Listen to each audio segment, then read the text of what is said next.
So we are really bringing a trial in progress. So this is a trial ongoing. We're focusing on patients that have CCUS. This is a fairly new entity. It's not cancer. So these are patients that do not really meet criteria for any MDS, AML, or hematologic malignancies. However, we do know that some of them are very high risk of progression. Based on prior studies, about 95% of these patients might progress to a hematologic malignancy over 10 years. Specifically, the risk depends on also the mutation that's driving their cytopenia. And so we are focusing on IDH1-mutant CCUS patients. These patients, almost 100% will progress to some form of, more aggressive heme malignancy, usually MDS or AML. And so for that, we are really targeting these patients with Ivosidenib, which is, an oral drug, very well tolerated, approved for AML and MDS already.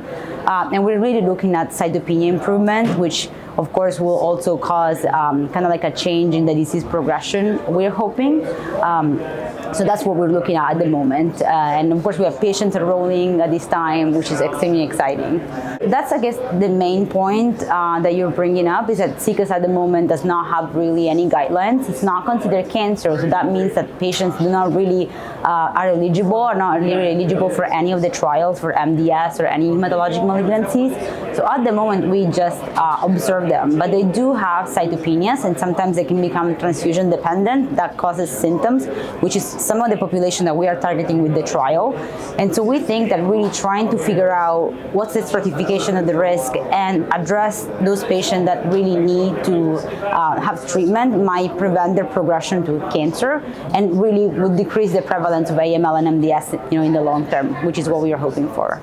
We know that this is a continuum. MDS and AML probably they all come from CCUS, so we would really impact the treatment in the future for AML and MDS. We still need to learn a lot about how the clones evolve and if they would evolve to something else, but we do think that that might change the prevalence of the disease.